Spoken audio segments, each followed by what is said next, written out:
How much do you know about Obadiah? If you're anything like me, not very much. That's because he worked behind the scenes. You could say he was the sound guy to Elijah's worship leader. King Ahab has been leading Israel astray, dabbling with other gods, and Elijah is told to challenge him.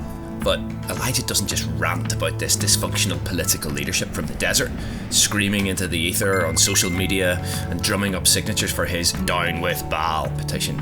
Instead, he seeks a connection with an actual human being. Obadiah managed Ahab's palace and affairs, and it couldn't have been easy for this God-fearing civil servant to be present at the heart of a regime that was doing such damage to God's honour. But he stayed. He was faithful. Then, at the right moment, he meets Elijah and is perfectly placed to broker a very unlikely meeting. The distant is brought close. So the rap battle to end all rap battles takes place on Mount Carmel. The prophets of Baal suffer total humiliation, and an impossible bonfire that even Bear Grylls couldn't have managed leaves a lasting impact on the consciousness of the people of Israel. But it wouldn't have happened without the event management skills of Obadiah. It's as important to be holding the clipboard as it is to be holding the microphone. Elijah constantly confronted King Ahab from outside the court. We need brave people like him, but less of us are working on the inside like Obadiah. We need more brave people like him. Let's face it, it's much more exciting to see altars burst into flames than to be forwarding emails around government departments.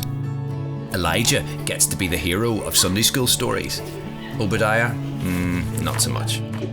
We can refine our message until it's perfect, then pump it out with every piece of technology we can find. But if we don't connect with any real people who are willing to listen, it may not bear the fruit that it could. The difference between noise and influence is relationship.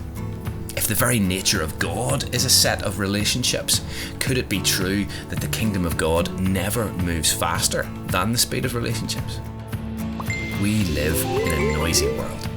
So much information, but not much wisdom. How do we filter it? How do we work out which words to believe? We believe what's said by the people we know and trust. So wouldn't it be better if people were hearing our message from people that they know and trust? Making noise helps us feel better, but it may not be so great for the rest of the world. Noise makes you move away from something. Relationship draws you closer to someone. Do we just want to feel like we've done our duty, or do we want to have real influence? If so, we need to do the hard yards of relationship building. It may not be fast and it may not be pretty, but we will learn and be transformed in the process.